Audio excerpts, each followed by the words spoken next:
Tere! Ma väga tänan, et sa Ole kutsus mind siia teiega kohtuma ja paljudega teie hulgast olen ma kohtunud ka nende sünnikaartide juures. Et ilmselt olen ma viimase 30 aasta jooksul kõige rohkem tuntud olnudki astroloogina. Aga täna selle ettekande tutvustuses ma kirjutasin väga lihtsalt, et ma olen üks naiselik kogemus, mis on kujunenud väga sügavalt ja võib-olla mitte kõige naiselikumat teed pidi esmapilgul. See on tegelikult tõsi. Astroloogia on olnud minu jaoks tööriist, kõige parem tööriist, millega ma olen poleerinud taevase teemante, nagu ma seda nimetan, ehk siis inimteadlusi, kordumatuid, unikaalseid inimteadlusi, inimeste teekondi. Sest ka mina ise olen olnud üks teekond, mille on välja häälestanud analüütikud. Üldse mitte tahtlikult, et ma võiksin ennast ka nimetada tuumafüüsikute ebaõnnestunud katse kõrvalsaaduseks, mida nad muu hulgas ise ei tea. Sellepärast, et ma osalesin umbes nagu laborihiir osaneb katsetes. See, et ma sain kogemusi, see ei olnud tegelikult üldse arvestatud asi. Aga ma õppisin lugema, ma õppisin vastu võtma seda, mida analüüsisid nemad. Et ütleme nii, et ma olen analüütikute poolt välja häälestatud oju, võiks öelda niimoodi. Ja loomulikult tähendab see sisuliselt kujunemise loona, nagu oleks kogu aeg mürki söönud ja õnnelikult selle läbi seedinud. Et siin kuulates nii palju huvitavaid ettekandeid, mis kõik inspireerisid mind nii tohutult, et ma ainuüksi nagu neid episoode välja tuues, mis mind kõnetasid, ma kulutaksin selle 15 minutit kindlasti ära. Esiteks muidugi seda, et ütles Pille vist, et füüsika on tõenäoliselt geneetikas sügavam ravimeetod võib-olla tulevikus. Ma olen täiesti nõus sellega selles mõttes, et füüsika tegeleb kosmosega, ta tegeleb kosmosedünaamikaga, ta tegeleb võib-olla kõige sügavama materiaalse kogemuse tasandiga ja füüsika puhul me ju teame, et ta on äärmiselt täpne. Et seal on mõõtmised 0,000 täpsusega, eks ju. Ja meile tundub just nagu seal ei oleks mitte midagi elusat, see oleks just nagu elutu. Ja nii ongi füüsika olnud siiamaani põhiliselt seotud mõõtmistega, täppismõõtmistega ja täpsete kosmiliste dünaamikatega. Samal ajal kui bioloogia on tegelenud siis just nimelt eluga maapinnal ja mina muidugi siis sattusingi Keemilise ja bioloogilise füüsika instituudi arenduskoordinaatoriks, kus akadeemik Lippmaa oli otsustanud sellesse kivist kasti raudpoint kindlalt, sest härra Lippmaa alla sellise suhtumise mitte midagi ei teinudki. Ta otsustas ühendada füüsika ja bioloogia ja keemia. Ja ta pani sellele instituudile sellise nime, mida tänaseks ei ole sündinud. See oli 80. aastal loodud instituut ja ta kannab nime Keemilise ja bioloogilise füüsika instituut, aga bioloogilist füüsikat kui sellist ei ole tänaseni veel sündinud, et ta oli oma ajast nii kõvasti ees. Et tegelikult, jah. Ja muidugi selguski see sama asi, et kui füüsikud tegutsesid kosmoses, kosmilise, ütleme, täieliku täpsusega, siis bioloogid tegutsesid maapinnal ja neid kahte osa ühendada osutus katastroofiliseks kogemuseks, mitte ainult mulle, vaid neist paljudele seal. Samas mina sain selle kogemuse tõttu oma astroloogia tööriistale hoopis uue mõõtme ja see ongi siis, ma õppisin tundma inimteadust, ma õppisin tundma ratsionaalse ja intuitiivse ajupooltega ühendamist. Ma õppisin tundma inimteadust kui eelkõige oma kompuutri, oma reaalsuse loomise, oma maailmavaatelise reaalsuse loomise kompuutri kasutamist. Ma õppisin mõistma analüütikat kui lahutusteravuse, maailmavaatelise lahutusteravuse loomise võimalust. Ma õppisin aru saama tähelepanelikkusest kui tehnoloogiast. ma ületasin enda jaoks konflikti looduse ja tehnoloogia vahel, sest ma sain aru, et kui me võtame inimese nagu teadvuse, siis see ongi tehnoloogia. Et kogu inimkogemus on rännak ajas ja ruumis, see on aegruum ja see aegruum tekib sellest, et mateeria ja vaimu suhe on äärmiselt korrapärane. See ei ole midagi juhuslikult, siin Mercedes näitas seda lumehelbe näol ja kõikidel väga paljudel ka teised nimetasid ja puudutasid seda, et see kõrgem korrapära on absoluutselt eksimatu ja see on toetav. Ka sellepärast on ka see füüsikute kosmos selline pealt näha just nagu muutumatu ja siis tekibki see inimese konflikt, et kas ma siis ei saagi midagi muuta. Et tihti tulebki küsimus ju sellest, et inimene tahab ju muuta, inimene on vaba tahe, eks ole, see on selge, ja siis tuleb keegi ja ütleb, et saatus on vankumatu, kõik on muutumatu, loodus on, et kuidas ma siis niimoodi sellega hakkama saan, kumb siis nüüd eksib ja kumb on õigus. Aga inimesena me koosnemegi põhimõtteliselt kahest poolest, kuna kogu inimeseks olemise kogemus on seotud välise reaalsuse söömisega. Võiks isegi öelda, et me sööme taimi, me sööme kõikvõimalikke saadusi, aga me sööme teadvusena oma reaalsust. Me sööme sõna otseses mõttes materiaalset kogemust, mateeria puudutusi. Et mateeria tähendabki tõlkes ema. Mateeria ongi ema. Ja materiaalne kogemus on teadvuse, inimteadvuse jaoks emaliku tüüpi kogemus. Mis tähendab seda, et see on ema äärmiselt puudutav jutustus sellest, et see puudutab sind, see puudutab sind, see puudutab sind, see puudutab sind, on ju. See on nagu selline asi, et me sisuliselt sööme mateeria puudutusi ja see menüü on kosmiline. Ehk siis mateeria puudutused ei kuku meile lihtsalt suvaliselt kaela, vaid nad tulevad aegruumi kõrgemas korrapäras, toidusedel on igal ühel täiesti individuaalne, et kui me ise võime siin mööda panna, siis kosmiline ema ei pane kunagi mööda. Ja alati tulevad meile just need puudutused, mis on just mulle vajalikud selleks, et toita minu teadvust just sellel teekonnal, kus ma olen õigel ajal õiges kohas, mis on kosmose printsiip. Kuna kosmose printsiip on õigel ajal õiges kohas, siis tähendab see sisuliselt pole põhjust muutuseks. Sest no mida ma muudan, kui on õigel ajal õiges kohas valeks või. Et siit tekibki see huvitav olukord, et meie olemus teeb ainult ühe valiku. Sisuliselt võiks öelda, et meie olemus on jumalik ja ta teeb ainult ühe valiku. See sündigu.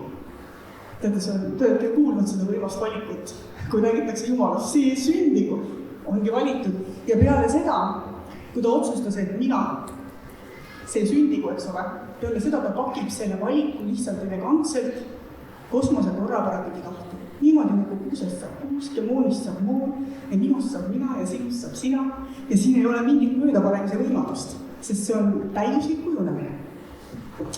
Ja aegruumi korrapära ei ole midagi vähemalt kui täiuslik, sest vaimu ja mateeria omavaheline armastus, need on meie nii-öelda vaimsed vanemad, on ilma tagasi lükkamisteta. Ja ütleme, mateeria on vaimule täielikult antunud.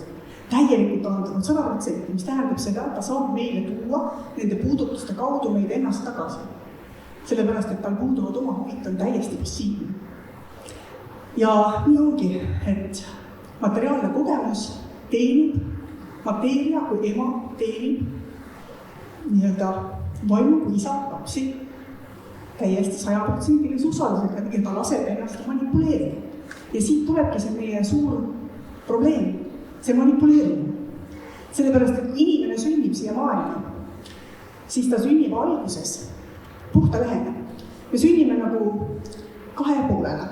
Üks meist on see sama olemuse, loojavalik, see sündigu, mis on kosmiliselt korrapärane ja mis toetab meid nagu valguskelet.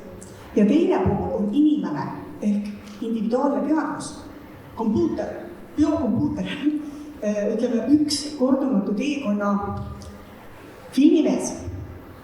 Ütleme, see on ühesõnaga teekond, inimese individuaalne teekond, et liita tervikusse tagasi nagu see ainestik.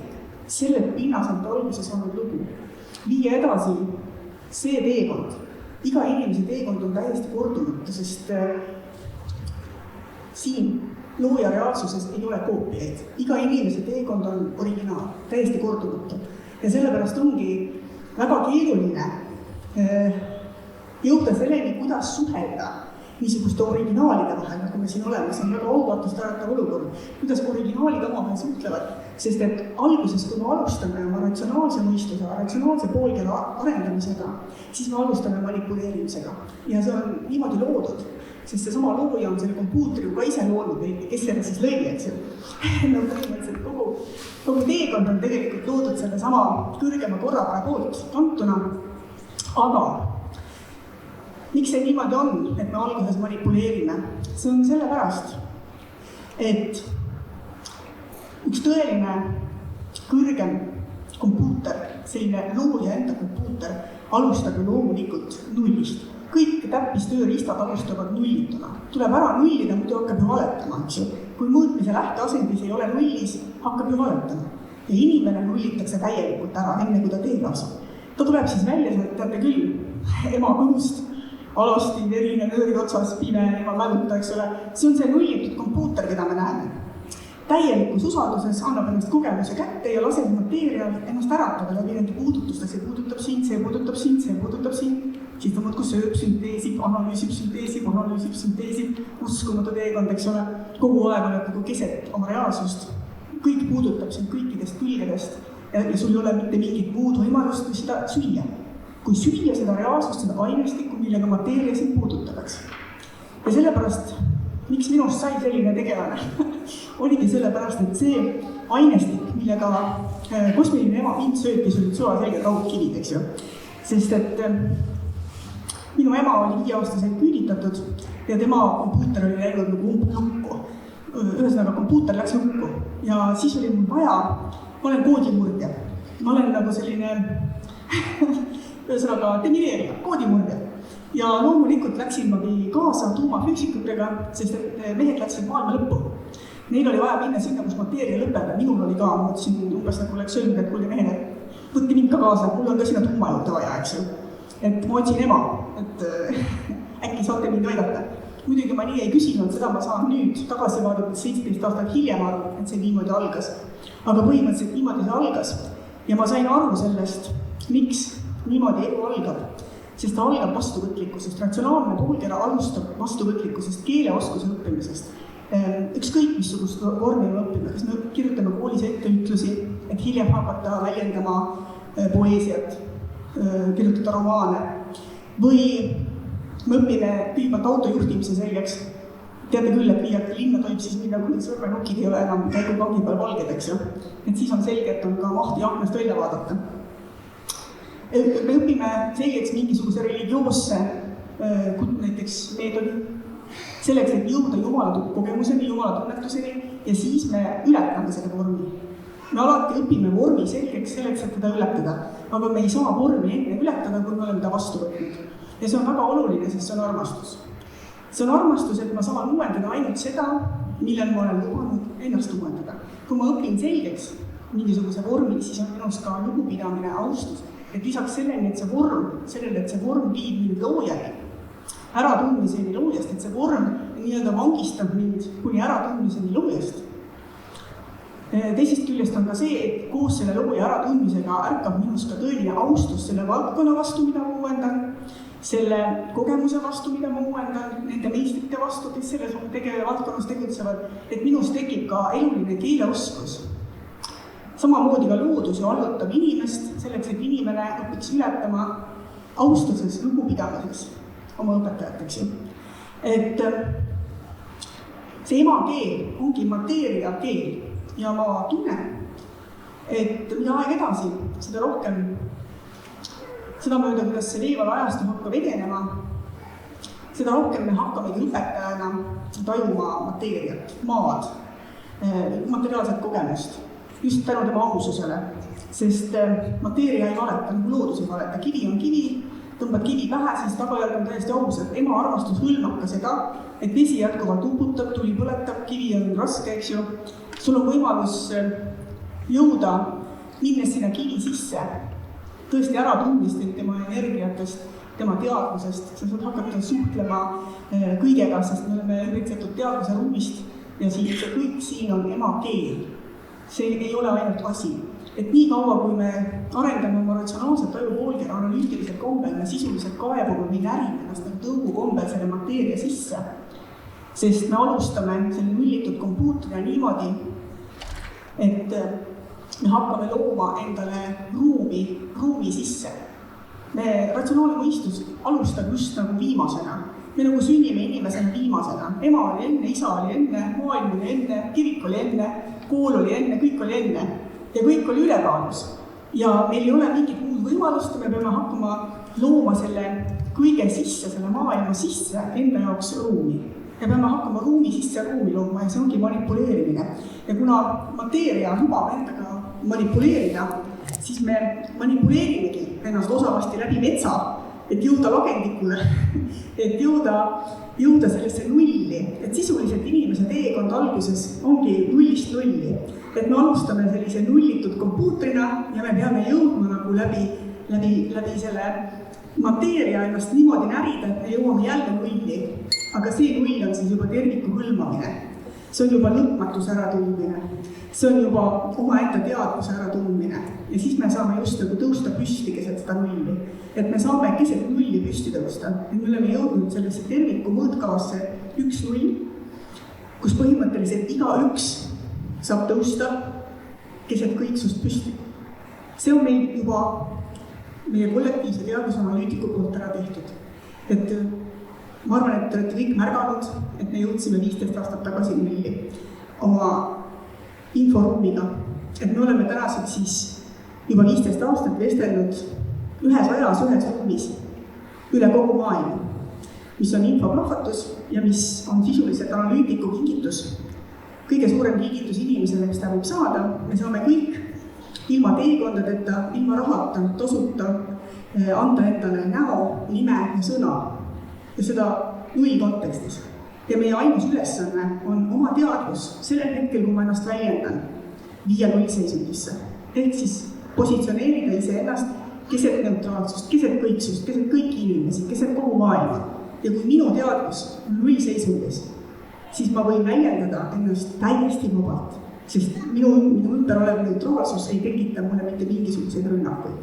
Et see on läbi aegade niimoodi olnud, et inimesed, kes jõuavad oma teadvusega nulli, võivad muutuda väga veidraks. Ükskõik nagu Osho käib kogu püütsina või kõik teavad, mis on Chanel'i muster või midagi teist. Et ütleme, tegelikult see ongi see, et kui me jõuame oma universaalse kogemusega sellisesse kohta, et meie kordumatu veidrus, meie kordumatu unikaalsus on meie poolt ümbritsetud neutraalsusega, siis ümbritsev maailm kinnitab meile seda neutraalsust. Me oleme ära tuntud, me oleme õigel ajal õiges kohas, me oleme vastavalt kosmose kõrgemale korrapärale jõudnud sellesse kohta, kus me kogeme ennast ja teisi teadvustena. Et nii kaua, kui me oleme selles ratsionaalse mõistuse teekonnal, kus meil primaarne on mateeria, primaarne on väline maailm, me peame manipuleerima välise maailmaga, sest seal olid meil ema ja isa, kellega me pidime manipuleerima koolis, kõik, väline maailm oli alati see, kes määras. Kas ma saan õue, kas ma ei saa õue, kas ma saan direktoriks või ma ei saa, et nii kaua, kui me manipuleerisime välise maailmaga, nii kaua me just nagu oleksime üksi nagu tõstnud kõike, see on masskohtlemine. Ütleme sellist manipuleerivat mõttelaadi võib nimetada ka masskohtlemiseks, mina ja kõik need teised. Kõik see lolli karima ümber on ja mina istun kodus ja mõtlen käike läbi, sellepärast et need ülejäänud hall mass kõik on. See on nagu selline, kõik on need, kes tahavad muutmist saada, mina pean neid muutma hakkama nüüd, eks ole. Aga tegelikult on see eksitus, see on väga ekslik mõtlemine, sest kui inimene on jõudnud oma ratsionaalse teekonnaga nagu nulli, kui ta on jõudnud läbi nende pluss-miinus kogemuste nulli, siis ta avastab iseenda kui teadvuse, individuaalse kordumatu teadvuse, keset universaalset konteksti. Ja muidugi sel hetkel, kui ta selle endas avastab ta selle juba kõigis teistes. Ta kohtub teadvustega. Ta kohtub teadvustega, kui teadvus on aktiivne. Ma ei tohiks kohelda teisi inimesi nagu passiivseid. Ma ei tohiks kohelda teisi inimesi, lootes nendega manipuleerida, sest nad just nagu oleksid passiivsed, kellega mina kabetan siin. Ma pean kohtlema teisi inimesi kui aktiivseid teadvusi. Aktiivseid individuaalseid teadvusi täiesti kordumatute teekondadel. Täiesti kordumatus kontekstis, kõrgema korrapära tasakaalus, õigel ajal õiges kohas, ajamas asja ja mul ei jätku aega ega ruumi, et veenduda, kas keegi on õige. Mul ei jätku aega ega ruumi, et lugeda läbi interneti, et tutvuda kõigi teie kordumatute, unikaalsete, erakordsete teekondadega. Appi, mul ei ole nii palju jumal elu andnud, eks. Ja siis saadki nagu aru, et see on suur kingitus, et ma olen nii paljude inimeste teekondadega siiski jõudnud selle 30 aasta jooksul tutvuda niimoodi 3, 4, 5, 6, 7 tundi järjest. Ja kõik need on toonud mulle kinnituse, et iga inimene on vaimolend, on teadvus, kes avardab oma maailmavaatelist tehnoloogiat kõigi jaoks keset tervikut. Et igaühe ülesanne on avada oma teekond. Ja see teekond saab avatud tervikus. Nagu üks inimene leiutab mobiiltelefoni, kõik räägivad, aga teised ei leiuta enam. Kui mina teostan oma teekonna 0-0, kui mina teostan oma teekonna, siis ma olen selle avanud tervikus. Ja see kõik kandub üle läbi sünkroonsust. Et see sünkroonsus, aeg sai otsa. Nii et ühesõnaga suur tänu teile ja kui te tahate keegi oma kosmoses ringi seigelda, siis ma olen väga rõõmuga teid vastu võtmas, sest see on üks väga lihtne nulltööriist, mis võimaldabki, siin oli enne ka juttu sellest nulli kasutamisest selles otsustamise protsessis, et nulli kasutamine hakkab minema üha enam levinuks, sest me oleme jõudnud tänaseks siis sellesse 0-1 konteksti, sest meie kollektiivne analüütika on kinkinud meile siis arusaamise sellest, et maakera on meie ühine kodu, et me oleme keset lõpmatust, et me oleme ühises ajas ja ruumis vestlemas ilma teekondadeta. Ühesõnaga, me oleme jõudnud kohta, kus meil on selline grammatika, selline eluline grammatika, et me võime hakata endale elulugusid kirjutama ise. Me võime hakata võtma vastutust selle eest, et me saame oma õigel ajal õiges kohas koodi lahti pakkida. Aitäh!